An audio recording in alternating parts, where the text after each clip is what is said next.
que lleva por título Cristiano, ¿verdad? Pero no Ronaldo, Cristiano de Cristo. Amén. En realidad esa expresión cristiano es discutida hasta el día de hoy por muchos, ¿verdad? Algunos preguntan si en realidad es verdad la afirmación de que el nombre cristiano es de origen pagano. Algunos dicen, ese es un nombre pagano, así lo han dicho, ¿verdad? Y lo dicen algunos teólogos también, consideran que el nombre cristiano, la palabra cristiano, es de origen pagano, que no es bíblico, ¿verdad? También otros dicen que fue esta palabra que primeramente se aplicó a los cristianos o a los seguidores de Cristo por los gentiles de Antioquía. Esta es otra postura también que esos teólogos también mantienen, y que en realidad no fueron los cristianos los que dijeron somos cristianos, sino que fueron los gentiles de Antioquía los que les llamaron cristianos por primera vez. Y otros más dicen que este es un nombre que los romanos le dieron a los seguidores de Cristo. Entonces, la Biblia, cuando habla de cómo nosotros debemos llamarlo, por ejemplo, si usted va a Hechos capítulo 24 y verso número 5, se va a dar cuenta que ahí les dieron otro nombre, ¿verdad? Hechos 24:5. Y vamos a empezar ahí leyendo esta noche. Si usted tiene su Biblia y puede leerlo, por favor, Hechos 24:5. Vamos a ver qué nos dicen. Hechos 24:5 esta noche.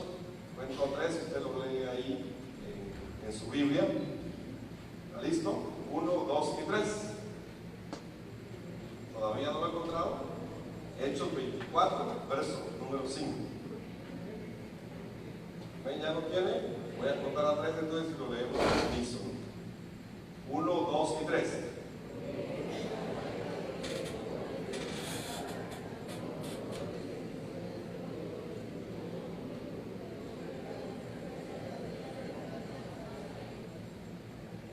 Aquí están acusando a Pablo de dirigir una secta, ¿verdad? Llamada los nazarenos. Así que no se preocupe que nosotros lo digan así, ¿verdad? Ya a Pablo se lo dijeron también, ¿verdad? Entonces hay un alegato ahí, hay una acusación contra el apóstol Pablo, y dicen él es un líder que dirige una secta llamada los nazarenos. Y efectivamente este hombre que está hablando contra Pablo no es un hombre que sea creyente en Cristo, ¿verdad? Es totalmente contrario a lo que Pablo estaba predicando. Así que le llamaron nazarenos, pero también en otros lados de la Biblia usted va a ver que le llamaron, por ejemplo, hermanos. En Hechos 6, versículo número 3, usted ve que le llamaban hermanos. En Hechos 6:1 le llamaron discípulos.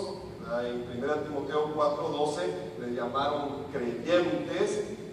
También en Hechos 9:2 le llamaron seguidores del camino. Y así hay varios pasajes donde se les dieron diferentes nombres a aquellos que habían creído el Evangelio de que Jesús es el Cristo. Pero la Biblia nos habla de que se les llamó cristianos por primera vez en Antioquía, ¿verdad?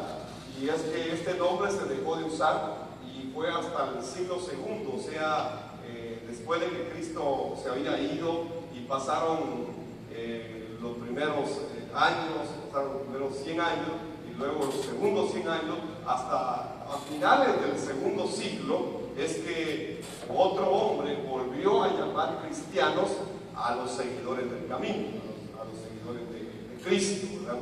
Entonces vamos a entrar a ver hoy el tema, en la lección 25, cuál es el significado de cristiano. Esta palabra solamente aparece 3 veces en la Biblia, no aparece más. En el Antiguo Testamento no aparece.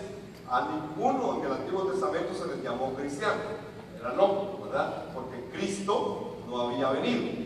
Es por eso que no se les llamó cristiano, se les dio otro nombre, pero a nadie en el Antiguo Testamento se le llamó cristiano.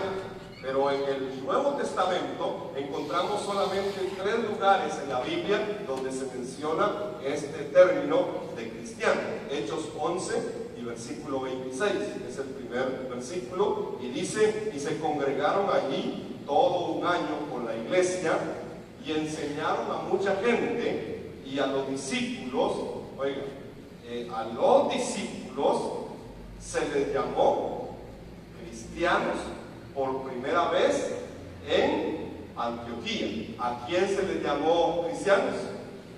A los discípulos. O sea, no a cualquiera se le llamó cristiano, sino a los discípulos.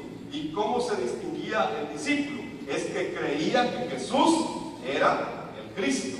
Entonces, por eso es que el término cristiano significa alguien que le pertenece a Cristo. A eso se refería. Cuando le decían cristiano, era porque eran discípulos de Cristo, alguien que le pertenecía a Cristo, que tenían a Cristo como su maestro, como su Señor. Entonces, a esto se les llamó cristianos por primera vez. No era gente cualquiera que iba a una iglesia, no, eran discípulos de Cristo a los que se les llamó cristianos por primera vez. En Hechos 26, verso 28, está Pablo ante un rey que se llama el rey Agripa, y él, de una manera burlona, le dice a Pablo: por poco me persuades a ser cristiano. O sea, el llamar cristiano a alguien era algo como despectivo, algo como decir: este es de la secta, ¿verdad? Es un sectario. Y entonces el rey Agripa, Pablo le está hablando del evangelio, y el rey Agripa le dice que se tranquilice, y le dice: por poco, Pablo, me persuades a que me vuelva cristiano, a que me vuelva discípulo, ¿verdad? Claro que el rey Agripa oyó el mensaje, pero él no era un discípulo de Jesús como el Cristo, por lo mismo no puede ser cristiano. Entonces él está burlándose de Pablo y le dice: casi me convence a que me vuelva cristiano. No es que cambiara a una religión, sino que en realidad el rey Agripa no puede ser un discípulo de Cristo porque no cree en esa verdad. En Primera de Pedro, capítulo 4 y versículo 16, dice: pero si alguno padece como cristiano, no se avergüence, sino glorifique a Dios por ello. El apóstol Pedro también habla de este término y dice que el cristiano va a sufrir, y dice que si alguien padece o sufre como cristiano, que no se avergüence de ser cristiano y que no se avergüence de sufrir por Cristo. No hay que tener vergüenza de que nos digan que somos solo Cristo, o como nos quieran decir. Nosotros sabemos que somos discípulos de Jesús como el Cristo, y si por eso nos van a rechazar, si por eso nos van a condenar, en realidad estamos sufriendo por eso. Pero el apóstol Pedro está diciendo que si padecemos por ser cristianos, que no nos avergoncemos, que no nos dé vergüenza eso, sino que glorifiquemos a Dios, porque cuando se avergüenza, nos tratan de avergonzarnos a nosotros, a través de eso nos están dando a nosotros un privilegio de sufrir por causa del nombre de Cristo.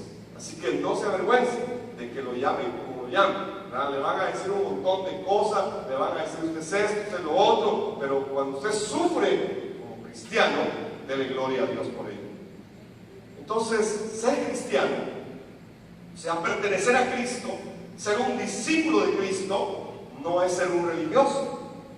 No significa que yo tengo una religión y entonces, como ya tengo una religión, entonces ya soy discípulo de Cristo. Eso no es cierto. Muchos tienen una religión sin ser pertenecientes a Cristo, sin ser discípulos de Cristo. Entonces, algunos piensan que si ya tienen una religión, si pertenecen a una religión, entonces ya son cristianos. Pero la Biblia no enseña eso. Ni la religión evangélica, ni la religión católica, ni la religión budista, ni cualquier otra religión nos hace discípulos de Cristo. Es que solo el evangelio nos puede hacer discípulos de Cristo. Solo cuando creemos el evangelio. ¿Y qué es el evangelio? Es la buena noticia. ¿Y cuál es la buena noticia? Que Jesús es el Cristo. Entonces el Evangelio es que Jesús es el Cristo, no es otra cosa. Y entonces cuando creemos esa buena noticia y la profundizamos en nuestra vida, entonces corremos para cumplir la evangelización mundial, entonces verdaderamente nos volvemos discípulos de Cristo, porque Él vino a cumplir la voluntad del Padre. Nadie llega a ser cristiano por guardar los mandamientos. Nadie.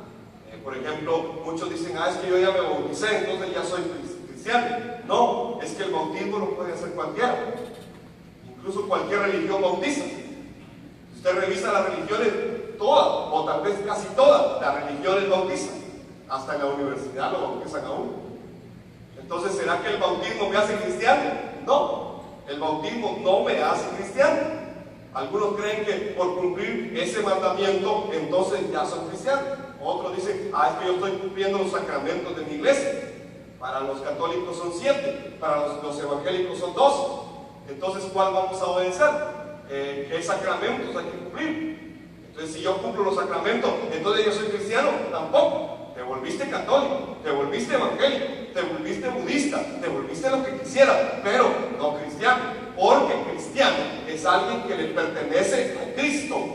¿Por qué? Porque tiene el evangelio de que Jesús es el Cristo, el Hijo del Dios viviente. Entonces, nadie llega a ser cristiano por tradición de familia. Muchos dicen, es que como mi mamá nació en el evangelio, yo también. Ya, mi papá nació en el cristianismo y entonces yo también. No, es que esto no es una cultura, esto no es una tradición que se hereda, no es algo familiar como que te dan al niño de Atoche y ya te toca a ti seguir la tradición. No, es que el evangelio es diferente, el evangelio es totalmente distinto. No es porque mi papá o mi mamá fue a la iglesia evangélica que yo soy cristiano. Si usted piensa así, está equivocado. Nadie por tradición familiar puede ser cristiano, aunque haya tenido 4 generaciones de pastores en su familia. No porque haya tenido 4 generaciones pastorales usted es cristiano. Es que si no tiene el evangelio, no es cristiano. Es muy sencillo. Amén. Entonces, no es por antigüedad en la iglesia tampoco. Es que yo ya tengo 20 años de estar en la iglesia. Sí, te vas a morir, pero no eres cristiano por estar ahí. Ya, no eres cristiano porque tengas 40 años. Es más, Cristo dijo que los primeros serán que los últimos serán los primeros, ¿verdad? Y algunos tienen muchos años en las iglesias, pero no conocen el evangelio. Entonces no pueden ser cristianos por antigüedad o por haber nacido en el evangelio, como dicen algunos. Es que yo ya nací en el evangelio. ¿Y será que nacen en el evangelio? Solo porque pertenecen a una iglesia y porque cuando su mamá quedó embarazada, ella iba a la iglesia, entonces nació y ya su mamá iba a la iglesia, nacieron en el evangelio. No, hermano, eso no te hace cristiano. Eso no te hace cristiano. O por creer en Dios desde la niñez también. Es que yo creo en Dios, entonces ya soy cristiano. No, es que muchos creen en Dios sin conocer el evangelio. Entonces, ¿cuál es el significado de ser un cristiano? ¿Qué significa eso de ser cristiano? Cuando revisamos más detenidamente el término, cristiano es aquel que confiesa su fe en que Jesús es el Cristo. Ese es cristiano. O sea, si tu fe está en que Jesús es el Cristo, entonces eres cristiano. Cristiano es alguien que pertenece a Cristo. O sea, que toda su vida le pertenece a Cristo. Ese es un cristiano. Otra explicación de ser cristiano es similar a Cristo. O sea, que se parece a Cristo. Hace lo que Cristo hacía. Vive como Cristo vivió. Habla como Él habló. Da el mismo mensaje. Es similar a Cristo. Eso es ser cristiano. Soldado de Cristo es otra expresión. O familia de Cristo. O el que apoya a Cristo, el que está con Cristo, ese también es cristiano. Entonces, cuando revisamos el término cristiano, nos damos cuenta que tiene relación totalmente con la verdad del evangelio, con el evangelio de que Jesús es el Cristo, el Hijo del Dios viviente. Por eso, aunque mucha gente diga que es cristiana o es cristiano, Si no tienen el Evangelio, no pueden ser cristianos. Aunque lo digan, aunque lo crean, aunque lo profesen, aunque hagan esto, aunque hagan lo otro, pero en realidad tenemos que pertenecer a Cristo. Y solamente a través del Evangelio es que podemos pertenecer a Cristo. El segundo punto del tema. Entonces, la identidad del cristiano. ¿Cuál es la identidad del cristiano? Es ser de Cristo o ser semejante a Cristo. Es parecerme a Cristo o pertenecer a Cristo. Eso es mi identidad. Entonces, si yo digo que soy cristiano, eso significa que yo soy de Cristo y que yo me asemejo a Cristo y que hablo lo que Cristo habló. En Romanos capítulo 1 y verso 6 dice: entre las cuales estáis también vosotros, llamados a ser de Jesús Cristo. Llamados a ser de Jesús Cristo. O sea, ya no somos nosotros por nosotros mismos, ahora somos llamados a ser de Él. De Él, somos de Él, somos propiedad de Él, le pertenecemos a Cristo. Somos llamados a pertenecer a Cristo, a ser de Cristo, a ser esclavos de Cristo, a servirle a Cristo, a honrar a Cristo, a obedecer a Cristo. Eso es lo que está diciendo Romanos 1:6. En 1 Corintios 3:23 dice: y vosotros sois de Cristo, y Cristo es de Dios. Y ustedes ya lo tienen todo. Ustedes son dueños de todo, está diciendo. ¿Por qué? Porque ustedes son de Cristo. Y entonces Cristo le pertenece a Dios y ustedes le pertenecen a Cristo. Así que ustedes a través de Cristo le pertenecen a Dios. Ya no se pertenecen a ustedes mismos, sino que le pertenecen a Dios. Eso es ser cristiano, que nuestra vida le pertenezca a Dios. Por eso enfocarnos en cumplir la voluntad de Dios es verdaderamente ser cristiano. Gálatas 3, versículo 29. Y si vosotros sois de Cristo, ciertamente el linaje de Abraham sois, y herederos según la promesa. ¿Y cuál es la promesa que le dieron a Abraham? La promesa es que todas las familias de la tierra serían bendecidas a través de la simiente de Abraham. Y entonces esto habla de la evangelización mundial. Esto es el Evangelio según el libro de Gálatas capítulo número 3. Usted lo puede revisar, que le fue revelado a Abraham el Evangelio cuando Dios le dijo: en tu simiente serán benditas todas las familias de la tierra. Esa es la promesa. Este es el pacto. Y si nosotros somos de Cristo, entonces somos linaje de Abraham y somos herederos según esta promesa. ¿Cuál promesa? La promesa de la evangelización mundial. Entonces, Juan 17:16 dice: ustedes no son del mundo, como tampoco yo soy del mundo. O sea, Cristo estaba diciendo que sus discípulos, los verdaderos cristianos, no son del mundo, no le pertenecen al mundo, no aman al mundo, no anhelan el mundo, sino que anhelan a Cristo y obedecer su palabra y cumplir el pacto que Cristo les ha dado. Eso es ser cristiano. Entonces, de verdad, ¿seremos cristianos? ¿O todavía pertenecemos al mundo?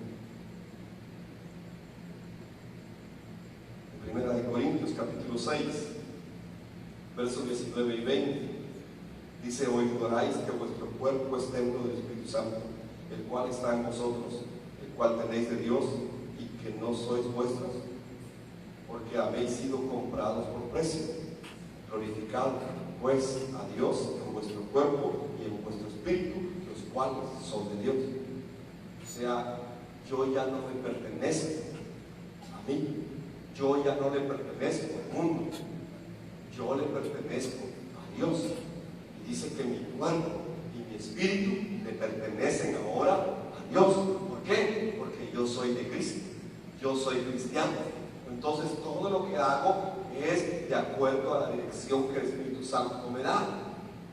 Todo lo que yo pueda hacer, todo lo que yo pueda hablar, todo lo que yo pueda decir, todo lo que yo pueda emprender, todo lo que me acontece, tiene que ser guiado por el Espíritu Santo que está dentro de mí, porque mi cuerpo y mi espíritu ya no me pertenecen, sino que ahora le pertenecen a Dios.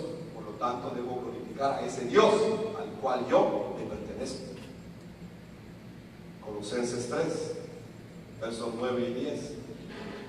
Dice de esta manera: no mintáis los unos a los otros, habiendo despojado el viejo hombre con sus hechos y revestido del nuevo, el cual conforme a la imagen del que lo crió se va renovando hasta el conocimiento pleno. Quiere decir que en mí hay algo nuevo, ese nuevo hombre que está dentro de mí. Ya les hablé de la circuncisión en la lección anterior, ¿verdad? Entonces quiere decir que me quitaron ese viejo hombre y me pusieron un nuevo hombre, y ahora ese nuevo hombre está dentro de mí y se va renovando, dice acá, hasta el conocimiento pleno. ¿Y cuál es el conocimiento pleno? Es Cristo, es la revelación de Cristo. Entonces yo necesito ir conociendo todos los días de mi vida qué significa que Jesús es el Cristo para mi vida, porque eso es el conocimiento pleno. Yo necesito el Evangelio todos los días, entrando a mi nuevo hombre, para que el viejo hombre ya no se enseñoree de mí. Necesito el Evangelio. Amén. Soy de Cristo. Segunda de Pedro 1:4, por medio de las cuales nos ha dado preciosas y grandísimas promesas, para que por ellas llegases a ser participantes de la naturaleza divina, habiendo huido de la corrupción que hay en el mundo a causa de la concupiscencia. Entonces Dios nos ha dado preciosas y grandísimas promesas, para que por medio de esas promesas llegáramos a ser participantes de esta naturaleza divina. Ya no es que en mí esté la naturaleza vieja, ya es algo nuevo. Hay algo nuevo que Dios ya puso en mí, eso está dentro de mí. Yo no lo puedo ver ahora físicamente, pero se está operando una transformación en mi espíritu. Hay algo que Dios está haciendo dentro de mí. ¿Y cómo lo hace? A través del Evangelio entrando en mi vida, porque yo le pertenezco a Cristo. Colosenses 3, y verso 3 dice: porque habéis muerto, y vuestra vida está escondida con Cristo en Dios. Habéis muerto. El cristiano murió ¿a qué? Murió a este mundo. ¿Murió a qué? Murió a la carne. Si de verdad es cristiano y le pertenece a Cristo, murió. Entonces dice acá que nuestra vida está escondida solo en Cristo. Solo en Cristo. Con Cristo yo tengo todo, y Cristo está con Dios. Entonces yo estoy con Dios y Dios está conmigo. Si de verdad yo he muerto a mi vieja vida. Primera de Juan 4:15. Primera de Juan 4:15 dice: todo aquel que confiese que Jesús es el Hijo de Dios, Dios permanece en él y él permanece en Dios. Entonces, ¿qué significa ser cristiano? Que Dios dirige mi vida, que Dios es el que gobierna mi vida, que Dios es el que me da vida, que Dios es el que dirige todo en mí a través de su Santo Espíritu. Eso es ser cristiano.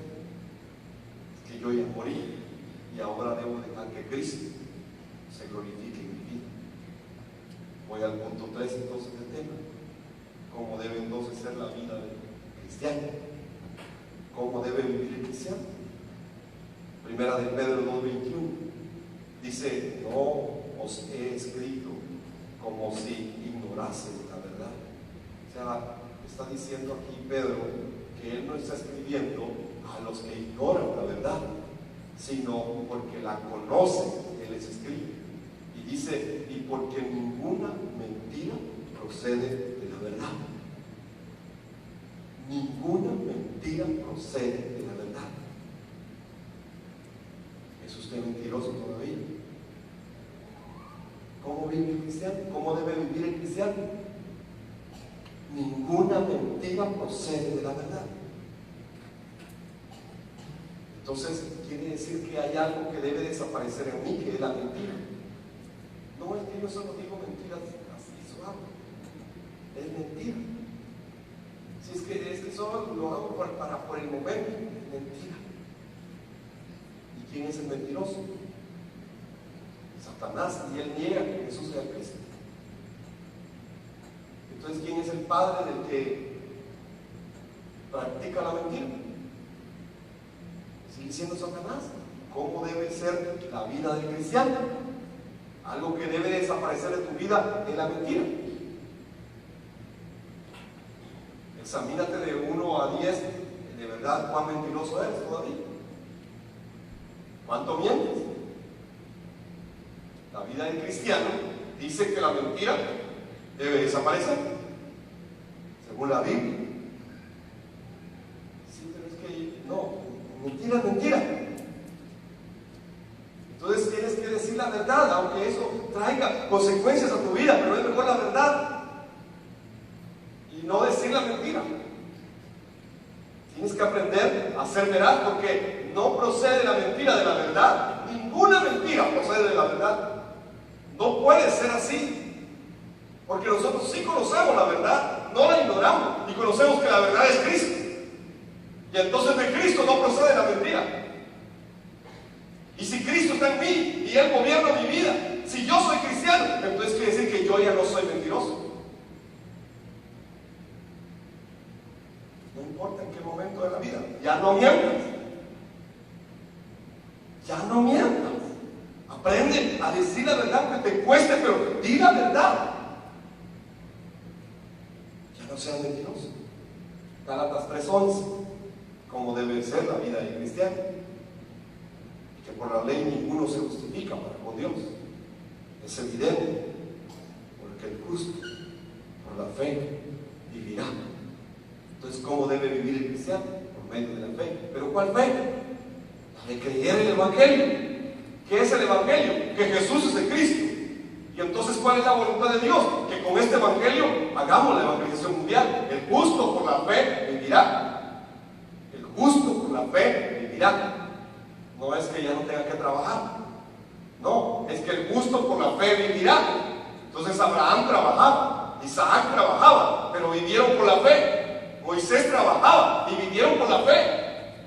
Es que claro que debo trabajar. Es que el justo por la fe vivirá, sí, pero no está diciendo que no trabaje. Es más, Pablo dice que el que no trabaja, que no coma. Entonces, en muchos países me han preguntado eso. Hermano, entonces con esta verdad ya no hay que trabajar. Hermano, entonces ya no tengo que orar. Hermano, entonces ya no tengo que ir. Hermano, ya no tengo que ayunar. Ya no tengo, y hermano, quieren ya no hacer nada. Así que como Jesús es de Cristo. Claro que hay que ayunar si el Espíritu Santo te lleva a hacerlo, pero con una motivación correcta. Claro que hay que orar, y hay que orar por la evangelización mundial y para que ese evangelio entre en mi vida. Claro que sí. Y claro que hay que trabajar. Claro que sí. Yo miro en la Biblia a Pablo haciendo tiendas y vendiendo junto. Si usted mira a Aquila y Priscila, fabricaban tiendas, ese era su negocio. Usted mira a Lidia, era una empresaria vendedora de telas en Europa. Trabajaba. Y en misión de Tomás, Asón era otro empresario. Demetrio era otro, o sea, varios que la Biblia menciona, todos eran productivos y corrían con la evangelización mundial. Ellos hacían esto. Me agrada ver a algunos de ustedes corriendo con la evangelización mundial, pero también siendo equilibrados en su vida. Es muy importante esto, hermano. Amén. Hay que trabajar, hay que orar, hay que ayunar también. Claro que sí, pero con los motivos correctos. Hay que hacerlo. Claro que si en algún momento que Dios permita que la iglesia pueda sostenerlo y ya no trabajar, pues gloria a Dios por eso. Que podamos correr con toda libertad, pero mientras eso no suceda, si Dios no permite que la iglesia te pueda sostener, hermano pastor que me estás oyendo por las redes, si la iglesia no te puede sostener, trabaja. No te desequilibres. Si Dios quiere que te pueda sostener, va a proveer lo necesario y vas a correr con toda libertad a hacer la evangelización mundial a las naciones. Claro, pero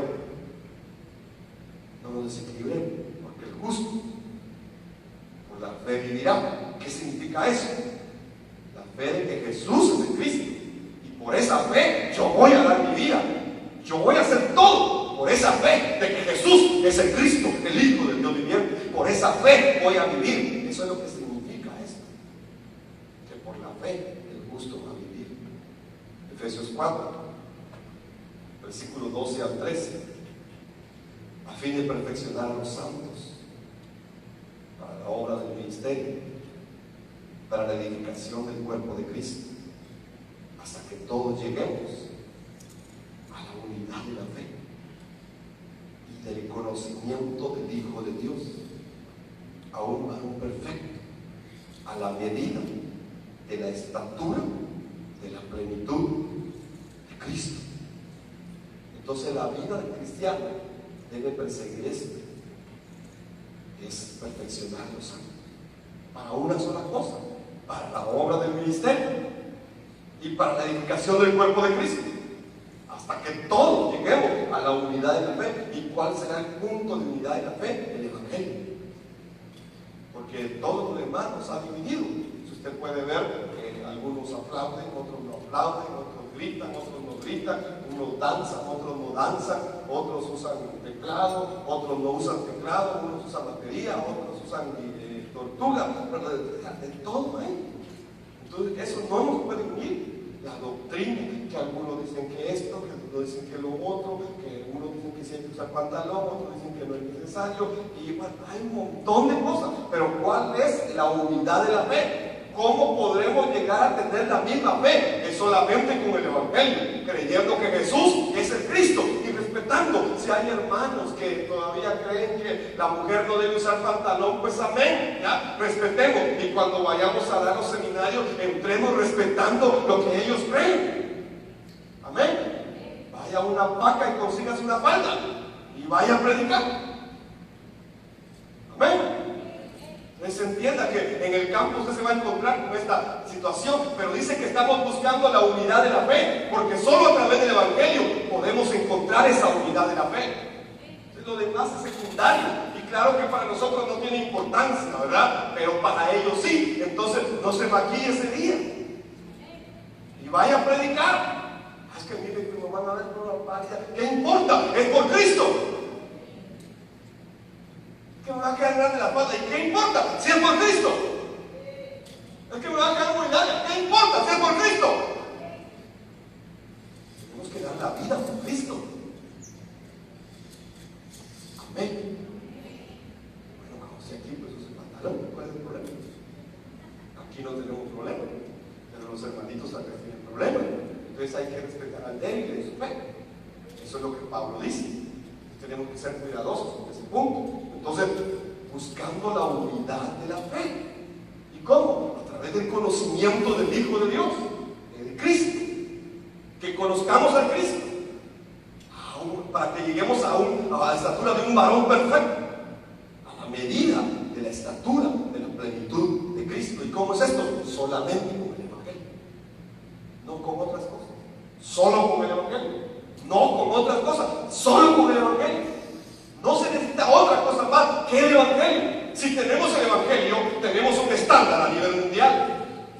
Si tenemos el Evangelio, podemos predicar en diferentes idiomas. Ya Byron hablaba. Es que Dios va a poner el medio para que este mensaje llegue.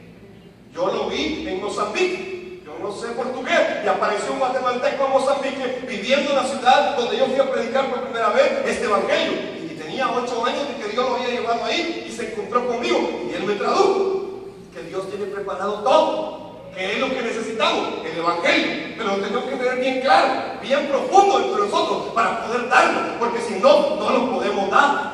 Entonces tenemos que tener claro que el Evangelio nos da un estándar a nivel mundial, que cuando alguien nos oiga, si nos oyen en China, oirán que Jesús es el Cristo, y si nos oyen en África, oirán que Jesús es el Cristo, y si vamos al Asia, oirán que Jesús es el Cristo, y si vamos a Latinoamérica, oirán que Jesús es el Cristo, y si vamos a Oceanía, oirán que Jesús es el Cristo. A donde quiera que vayamos, a todas las naciones del mundo, oirán el mismo mensaje que nos da un estándar a nivel mundial. No rebajes ese estándar. No mezcles ese estándar. Este es el mensaje de toda la Biblia, que va a llevar a la unidad de la fe y al conocimiento pleno del Hijo de Dios. Entonces, Romanos capítulo 14, verso 8 dice que si vivimos para el Señor, Señor vivimos. Si vivimos por el Señor vivimos. Y si morimos por el Señor morimos. Así que, sea que vivamos o que muramos, al final somos del Señor. ¿Habrá algún problema? Es que ¿cómo debe ser mi vida entonces? Yo ya no tengo miedo a la muerte. ¿Usted todavía? ¿Hay cuántos que no le tienen miedo a la muerte? De verdad, la gente le tiene miedo a morir. ¿Por qué? Porque no están seguros de dónde van a pasar su eternidad. Más algunos creen que no hay eternidad. Entonces tienen miedo a morir. Pero el que cree que Jesús es de Cristo ya no tiene miedo a la muerte. Sabe que si vive, vive para Cristo. Y si muere, muere para Cristo. Ya la muerte no es un problema. Satanás ya está derrotado. Segunda de Corintios 5:15 dice que Cristo por todos murió, para que los que viven ya no vivan para sí, sino para aquel que murió y resucitó por ellos. ¿Estamos viviendo para Cristo? ¿En realidad estamos viviendo para Cristo? ¿Hasta qué punto estamos dando nuestra vida por Cristo? Ya no vivimos nosotros, ya no vivimos para sí, sino vivimos para aquel que murió y resucitó por nosotros. Mateo 16:24. Entonces Jesús dijo a sus discípulos: si alguno quiere venir en pos de mí, ¿qué es lo primero que tiene que hacer? Negarse a sí mismo. Negarse a sí mismo. Segundo, tomar su cruz. Y tercero, seguir. Negarse a sí mismo. Eso significa morir a nosotros. Ya no somos nosotros los importantes. Ya no es nuestra iglesia la importante. Ya no. Es que hay alguien más importante. Es Jesús como el Cristo. Y a Él debemos darle la gloria y la honra, porque nos dio el Evangelio, se nos reveló. Y esto es lo más grande que pudo haber pasado en nuestra vida, que se nos revelara el Rey de Gloria. Esto es lo más valioso. Esto es lo más grande. Yo no sé si usted lo entendí, pero esto es lo más grande que le pudo haber pasado en su diminuta vida sobre la tierra. Hormiga. Y se cuenta. Le dieron la gloria del Rey de Gloria. Le dieron el Evangelio, que Jesús es el Cristo, el Hijo de Dios. Esto es lo más grande, más valioso. De verdad. No hay cosa más grande. Entonces, ¿será que vale la pena negarme? Sí. ¿Será que vale la pena aguantar frío en los aeropuertos? Sí. ¿Será que vale la pena dormirse en el piso del aeropuerto frío? Sí. ¿Será que vale la pena que nos cueste levantarnos, que estamos gordos después de haber estado dormido ahí? Sí. Claro que sí. ¿Por qué? Porque esto es lo más grande. El Evangelio es lo más grande. Por favor, no lo miren como algo invisible. Romanos capítulo 12, verso 1 y 2, concluyo leyendo y dice, Romanos 12, 1 y 2. Así que, hermanos, os ruego por la misericordia de Dios que presentéis nuestros cuerpos en sacrificio vivo, santo, agradable a Dios, que es vuestro culto racional. No os conforméis a este siglo, sino transformaos por medio de la renovación de vuestro entendimiento, para que comprobéis cuál sea la buena voluntad de Dios, agradable y perfecta. Entonces, ¿cómo podemos encontrarnos con esa voluntad de Dios que es buena, que es agradable y que es perfecta? Solo de una manera: viviendo para Cristo. Entonces entendemos que en la voluntad de Él van a suceder todas las cosas en nuestra vida, aún aquellas que no nos gustan, aún aquellas que nos cuesta entender, aún aquellas que nos cuesta aceptar, aún aquellas que parezcan muy duras, aún estas están dentro del plan de la voluntad de Dios para mi vida. Y claro, tendremos que llorar a veces. Lloremos aceptando la voluntad de Dios, reconociendo que pues se nos ha encomendado lo más grande de toda la creación. Esto, el Evangelio de que Jesús es Cristo, es lo que va a permitir la restauración de todas las cosas. No de algunas, sino de todas las que están en los cielos y las que están en la tierra. Y dice el apóstol Pablo que aún la creación misma ahora está gimiendo por la manifestación de nosotros, los hijos de Dios. Porque esa creación fue sujetada a esclavitud no por su propia voluntad, sino la voluntad de aquel que la sujetó. Pero cuando los hijos de Dios, con el Evangelio, sean levantados, esta creación va a ser restaurada totalmente. Así que el Evangelio es lo más grande que te pudo haber llegado a tu pinche corazoncito sucio. Eso es lo más grande. Jesús es el Cristo, el Hijo del Dios viviente. Padre, te damos gracias esta noche y te bendecimos, Señor, porque nos has dado el Evangelio y porque nos diste, Señor, lo más grande de toda tu creación. Nos diste, Señor, lo más grande de ti mismo. Nos diste a tu Hijo, a Cristo, al que murió por nosotros en la cruz del Calvario. Señor, te damos gracias. Señor, ¿será que nosotros podemos pagar todo esto con lo que podamos hacer? ¿Será que podemos pagar algo de todo esto que tú nos has dado? ¿Será, Señor, que podemos nosotros en realidad llegar a entender todo esto? Señor, te pedimos una cosa nomás, que te sigas revelando en nuestra vida como el Mesías, como el Cristo, y que nuestra vida, Señor, sirva para cumplir tu voluntad, el pacto de la evangelización mundial, Señor, en nuestros días. Que suceda con nuestras manos, que suceda con nuestras vidas, que suceda con nosotros, Señor, no con otros más, sino con nosotros. Te pedimos todos los recursos que necesitamos, te pedimos toda la fe que necesitamos, te pedimos, Señor, las puertas que se tienen que abrir, que sean abiertas. Te pedimos la sabiduría necesaria, Señor, para encontrar a esos discípulos. Te pedimos, oh Dios, que sigas teniendo misericordia de cada uno de nosotros, porque somos siervos inútiles, Señor, que solamente hacemos, Señor, aquello que se nos ha dicho, y ni siquiera eso muchas veces. Ten misericordia de nosotros y entra en nuestra vida, Señor.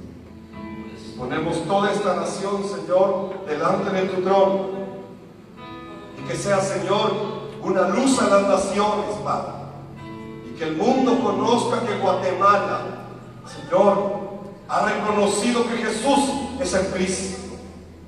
Oramos, Señor, por nuestra nación, y ponemos, Señor, a cada departamento delante de tu trono esta noche, para que cada equipo, Señor, impulsado con tu Santo Espíritu, pueda entrar y encontrar los discípulos que tú ya has preparado. En el poderoso nombre de Jesús, el Cristo tuyo, Señor, oramos esta noche. Amén y amén.